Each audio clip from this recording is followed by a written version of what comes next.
Selfie news के साथ मैं हूं मोहम्मद मिरान सेल्फी और मैं इसके प्रेस क्लब मुस्तफाबाद में मौजूद हूं। मेरे साथ हल्का पीपी 176 से जो उम्मीदवार हैं नासरा मऊसबा वो मौजूद हैं। इनसे जानते हैं कि जो इस वक्त सबसे ज्यादा इशू जो हल्का में डिस्कस किया जा रहा है, सोशल मीडिया पे डिस्कस किया जा रहा है, वो है टिकट के हवाले से। टिकट के हवाले से रहनुमाई फरमाएं कि टिकट किसको दिया गया है।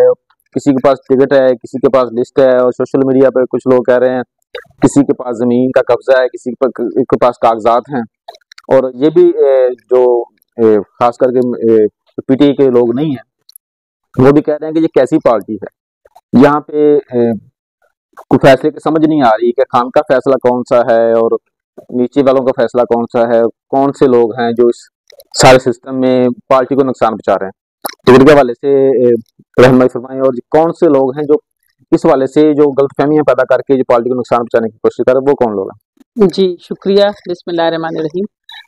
इय्याका नअब्दु व इय्याका नस्तईन। आपका बहुत शुक्रिया, आपने बड़ा अच्छा सवाल किया। वाकई ये कबाम फैलाया जा रहा है।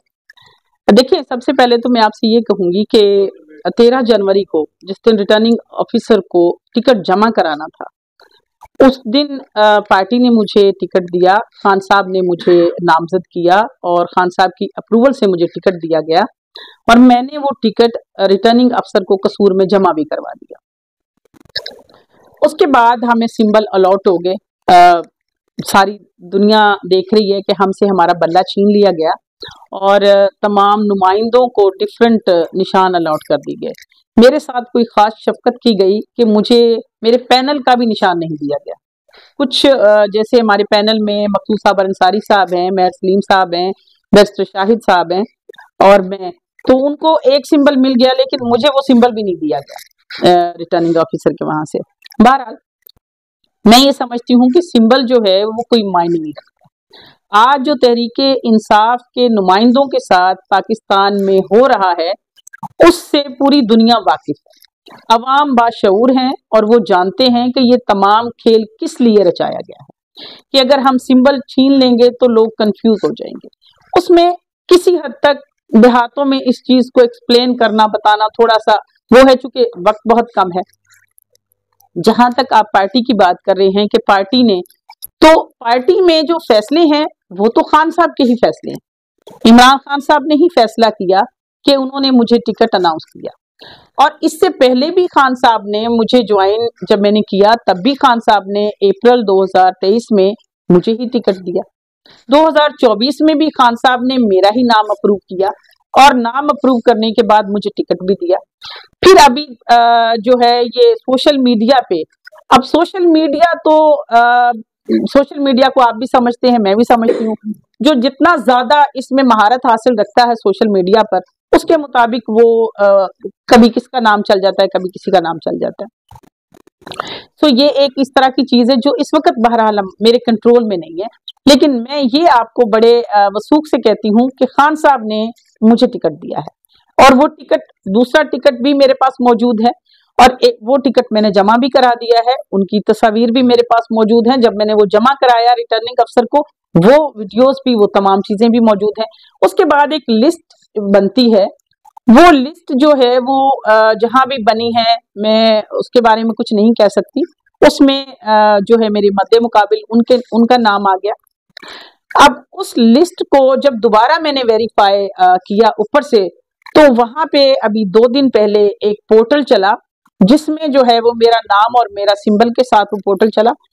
फिर वो पोर्टल जो है वो चेंज कर दिया गया।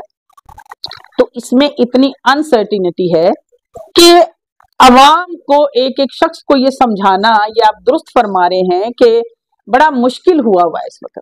लेकिन मैं बस ये बताना चाहती हूँ तमाम हल्का के लोगों को, पीपी 176 के लोगों को बिलखसूस, कि इमरान खान ने मुझे टिकट दिया है और मैं इमरान खान की सिपाही हूँ।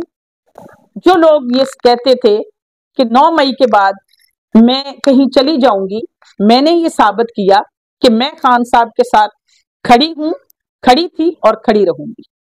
आपने ये भी देखा कि पंजाब में मेरे अलावा किसी ने वर्कर कन्वेंशन नहीं किया। मैंने वर्कर कन्वेंशन किया अपने हलके में और उस वर्कर कन्वेंशन के बदले में जो हमारे साथियों के साथ जो ज्यादती हुई वो आपने भी उसको देखा कि पर्चे दिए गए, उनके घर की तोड़ फोड़ की गई, लेकिन हम डरने वाले या झुकने वाले नहीं हैं। मैं जहां खड़ी हूं मेरा स्टांस बड़ा क्लियर है कि मैं सिर्फ इमरान खान के फैसलों को मानती हूं। मैं उससे नीचे की बात इसलिए नहीं कर सकती कि देखें इस वक्त क्या प्रॉब्लम्स चल रहे हैं, हर किसी की किसी के साथ कोई एफिलेशंस होती हैं और ये कोई पहली दफा नहीं हो रहा है। मैं खान साहब के साथ हूं, खान साहब ने मुझे टिकट दिया है और इंशाअल्लाह ताला मैं ये सीट जीत कर अपने खान को दूंगी और उसके साथ खड़ी रहूंगी इंशाअल्लाह।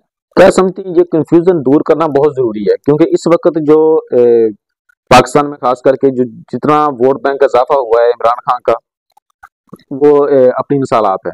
कितनी बड़ी तादाद में इस तरह इजाफा होना वो बड़ा मायने रखता है और इसका जो हासिल है, इसका जो नतीजा है वो इलेक्शन है। आपकी जो वर्कर है, सियासी जमातें हैं, उनकी 5 साल की मेहनत जदोजहद जो होती है उसका नतीजा वो हासिल करते हैं इलेक्शन वाले दिन। ठीक, ये जो कंफ्यूजन जो दूर नहीं हो पाएगी तो जो वोटर तो तकसीम होगा, वोटर तकसीम होगा तो इसका फायदा जो है मतलब दूसरी सियासी जमातें हैं, ठीक है, उनको होगा। क्या पार्टी को नहीं चाहिए कि पार्टी चेयरमैन इस वाले से कोई प्रेस कॉन्फ्रेंस कर दें, क्योंकि ये आपके इस हल्के की बात नहीं है और भी बहुत से हल्कों में हर शख्स अपनी अपनी वो डुगडुगी बजा रहा है और अपने अपने दावे कर रहा है, तो वोटर इस वाले से ना बहुत तकसीम है। तो आप नहीं समझते कि पार्टी का चेयरमैन जो है गौर साहब हैं या ऐसी कोई पार्टी की क्यादत जो इसकी प्रेस कॉन्फ्रेंस कर दे?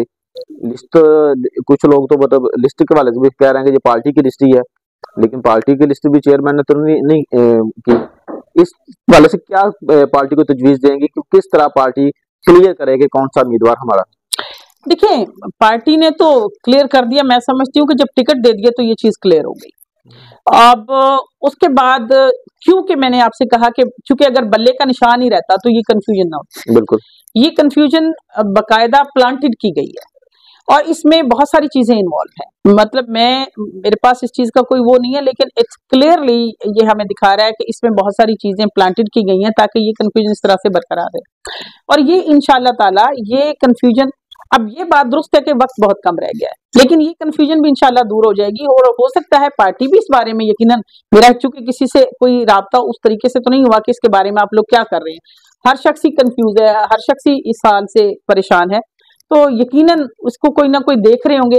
चूंकि इलेक्शन का वक्त है, सब लोग अपने अपने इलेक्शन में लगे हुए हैं। अब मैं यहाँ परेशान हूँ, वो अपने इलेक्शन में लगे हुए, हो सकता है इसका उस लेवल पे कोई ना कोई लाहे अमल बन जाए और इसकी क्लैरिटी भी शायद इंशाअल्लाह ताला जल्द हो जाएगी। मैं भी राब्ते करने की कोशिश कर रही हूँ कि जी ये इस तरीके से मैं भी समझती हूँ कि जो अवाम है वो कंफ्यूज है। तो यहाँ पे मैं बस ये कहूंगी अवाम को कि आप अपने नुमाइंदों की जो भी ये दावे कर रहे हैं कि वो उम्मीदवार हैं, आप दोनों की क्रेडिबिलिटी को देख लें, आप दोनों के माजी को देख लें, तो उसमें जो बेहतर फैसला करेंगे और अवाम जो है वो बड़े बाशऊर हैं, वो बेहतर फैसला करेंगे। कल भी आपने इलेक्शन कैंपेन की है, उसके बाद आपके भाई को, आपके कजन को और उनके साथ के गनमैन था उसे हिरासत में लिया गया और रात गया, उन्हें छोड़ भी दिया गया। इसकी वजह क्या है, क्यों ऐसा किया जा रहा है? यकीनन ये इसलिए किया जा रहा है कि हम लोगों को हरासा किया जाए, लोगों को डराया जाए ताकि लोग जिस जोशो खरोश से हमारे साथ बाहर निकले हैं। और ये मुस्तफाबाद में, उससे पहले मैं छोटी सरहाली में गई हूँ, पूरा गांव बाहर निकल के हमने पूरे गांव में राउंड किया, हालांकि कोई प्लान नहीं था, कोई जलसा नहीं था, पर फिर वहां नौजवानों ने ये कहा कि हमें जलसों की जरूरत ही नहीं है, इसलिए कि लोगों के अंदर इतना जज्बा है। अब उस जज्बे को कैसे डराएंगे?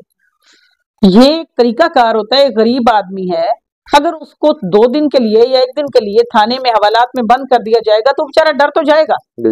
और यही उनका मकसद है, ये डराने के लिए तमाम काम किए जा रहे हैं। मैं कह रही हूँ अगर पकड़ना ही है तो भाई मुझे पकड़ लें, अगर डराना ही है तो ये देख लें, इस तरह कोई डरने वाला नहीं है, ना मैं डरने वाली हूँ ना आवाम डरने वाली है। ये पुलिस गर्दी बहुत हो चुकी है। अब इसका जो है, अगर इन्होंने ये तमाशा बंद ना किया तो ये कोई अच्छे अलामात नहीं है। हमने ये अलम उठाया है कि हमने यहाँ पर इंसाफ लेकर आना है, यहाँ पर हक और सच की जीत होनी है। हमने यहाँ पे लाकानूनियत नहीं करनी, हमने यहाँ पे कानून को मजबूत करना है हम कानून के साथ खड़े हैं। हम जो गैर कानूनी चीजें होती हैं कि जैसे एक्सक्यूज उन्होंने बना दिया जी कि मेरे भाई के साथ एक गनमैन था, हालांकि वो एक कंपनी, बड़ी कंपनी के गनमैन थे। तो मुझे ये बताएं, जो यहाँ मेन सड़क पे फायरिंग करके जलसे कर रहे हैं, वो जमात क्या आसमान से उतरी है? उनकी जो गन है वो क्या लकड़ी की बनी हुई है? या मैंने तो कभी गने इस्तेमाल भी नहीं की है, क्योंकि मुझे जरूरत ही नहीं है। मेरा किसी से दुनिया में तनाजा ही नहीं है, मेरा किसी से कोई झगड़ा ही नहीं है, मुझे गनों की जरूरत नहीं है। लेकिन ये जो पुलिस वाले हैं उनको सिर्फ मैं नजर आती हूँ, हम नजर आ रहे हैं, उनको जो आए दिन 10-10 गन्ने लेके, डाले लेके यहाँ पे फिर रहे हैं, जो फायरिंग कर रहे हैं। मैं आपको कल की वीडियोस भेज देती हूँ, उसके ऊपर कार्रवाई करें ना। और जो एक ये बताया गया मैं कि जी हमारा फ्लेक्स इस साइज से बड़ा ना हो जाए वरना ये वायलेशन हो जाएगी, तो आप ही के दफ्तर के बाहर क्या ये वायलेशन नहीं है? ये वायलेशन उनको नजर नहीं आती? देखें, ये बड़ा ऑब्वियस है, ये एक मखसूस पार्टी को टारगेट किया जा रहा है और सिर्फ इसलिए किया जा रहा है कि इस तरीके से इनके लोगों को हरासा किया जाए, बंद किया जाए, ताकि इनका वोटर डर जाए, घबरा जाए। ऐसा नहीं होगा, अब ये होगा नहीं। इमरान खान तो आएगा इंशाल्लाह। आपने इससे पहले भी सियासतदान आए हैं, यहाँ से गैस की पाइपलाइन भी गुजरती रही है, ठीक है। इस वाले से जो सियासतदान है वो सिलेंडर रख के चूल्हा जला दिया वोट लेने के लिए। आपने तो इस हल्के में मुस्तफाबाद में खास करके सुई गैस का लेके आई हैं, अब घरों में गैस चल रही है और खवातीन हैं जो आपको याद कर रही हैं, आपको दुआएं भी देती हैं इस वाले से। और इस वाले से जो आपको एक फेवरेट कैंडिडेट के तौर पे, काम करने वाली कैंडिडेट के तौर पे लिया जाता है, नादरा दफ्तर है, मतलब इस तरह के और भी काम आपने किए हैं। क्या समझती हैं आने वाले वक्त में आप हल्के के लिए क्या करना चाहते हैं? देखिए, बहुत अल्लाह ताला ने, मैं समझती हूँ, अल्लाह का शुक्र अदा करती हूँ कि अल्लाह ताला ने मुझे ये मौका दिया और मैं ये कर पाई।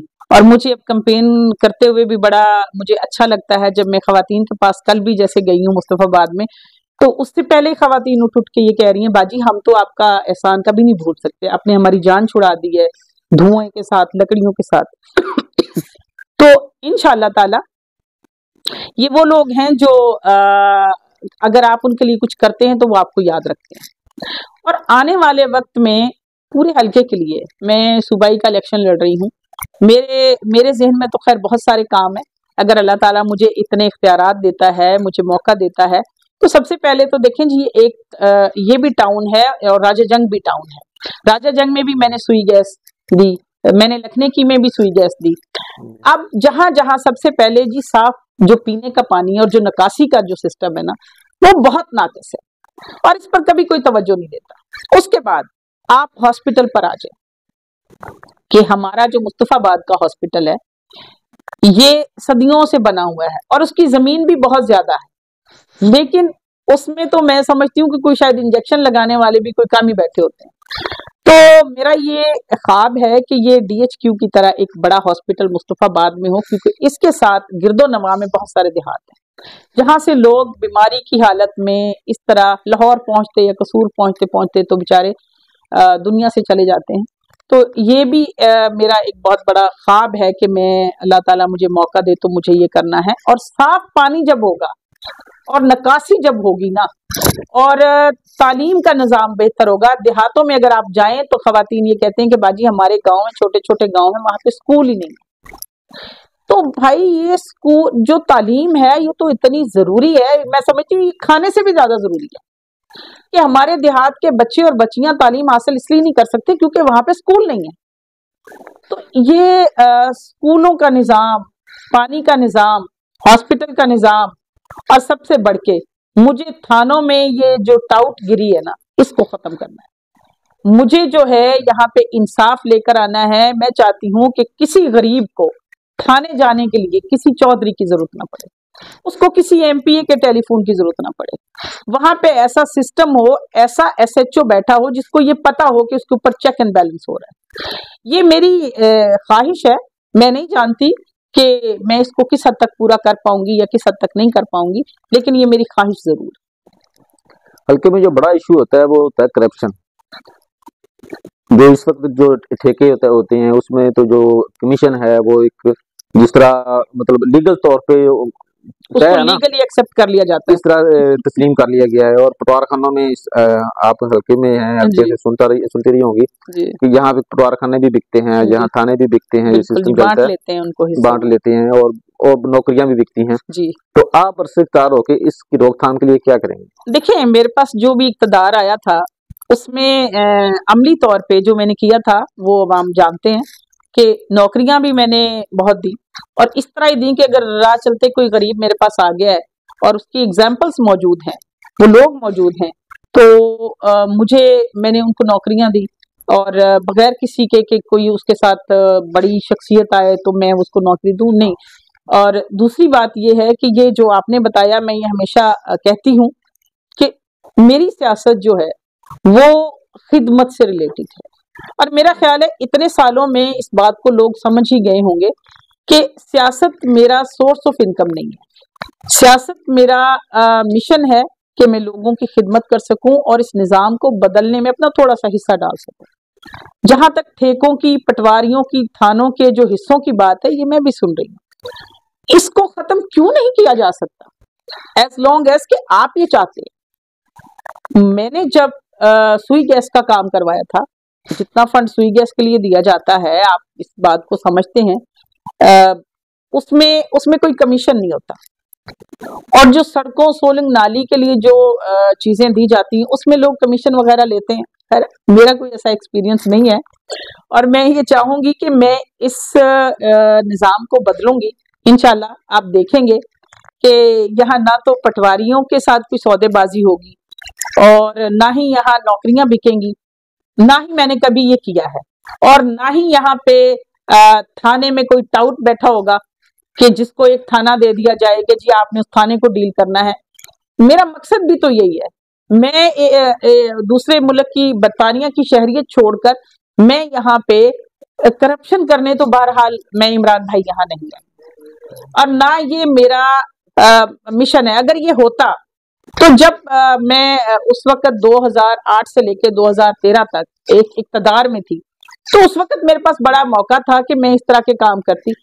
मैं तो आपको ये बताना चाहती हूँ कि मेरी अपनी जो जमीनें हैं, मैं तो उनका कब्जा छुड़ाने के लिए कभी अपने पावर्स को इस्तेमाल नहीं किया, क्योंकि लोग ये ना समझ लें कि मैं भी जो है दूसरे लोगों की तरह इसको अपनी जात के लिए इस्तेमाल कर रही हूँ। मैं तो ये चाहती नहीं हूँ, क्योंकि ये तो एक जिम्मेदारी है जो अवाम ने आपको सौंपी है, और वो उससे आपने अवाम को ही सर्व करना है, ना कि अपनी फैमिलीज को। तो इंशाअल्लाह ताला ना करप्शन होगी, ना पटवारी का ये सिलसिला होगा, ना नौकरियां बिकेंगी। ये मैंने माजी में भी साबित किया है, और इंशाअल्लाह ताला आने वाले वक्त में भी मैं ये साबित करूंगी कि जो मैंने आपसे कहा है, इंशाअल्लाह अल्लाह ताला मुझे तौफीक दे कि मैं इस पर पूरा करूंगी। जी, जैसा कि आपने मोहतरमा नासरा मेमून की बातें सुनी हैं, इनका सियासत के वाले से जो प्लान है हल्के के लिए वो भी सुना है। अगर आपके जहन में भी कोई सवाल हो तो आपसे सोशल मीडिया पे हमारी ये वीडियो जाएगी, इस पे कमेंट्स में आप अपना सवाल कर सकते हैं। हम इनसे दोबारा तकलीफ देंगे, यहाँ पे बुलाएंगे, और आपके जो सवाल हैं उनके जवाब आपके सामने दोबारा लेके आएंगे। और इस वीडियो को ज़्यादा से ज़्यादा शेयर करें, ताकि ये टिकट के वाले से जो कन्फ्यूज़न है, इसके वाले से जो आवाम तक जो मैसेज है वो पहुँच सके। और हम भी क्योंकि हल्के की आवाम है, उसका सवाल है, हम पार्टी की क़यादत से ये भी अपील करते हैं कि टिकट के वाले से जो कन्फ्यूज़न है ये दूर की जाए, ताकि जो PTI का जो वोटर है वो जो तकसीम हो रहा है, जो अपनी अपनी मनमर्जी को उसे मौका मिल रहा है, ताकि पार्टी की तरफ से वादा पैगाम ऐसा आ जाए जिसकी वजह से जो कन्फ्यूज़न दूर हो और आने वाला जो इलेक्शन है वो PTI के लिए शायद साजगार हो जाए। जी।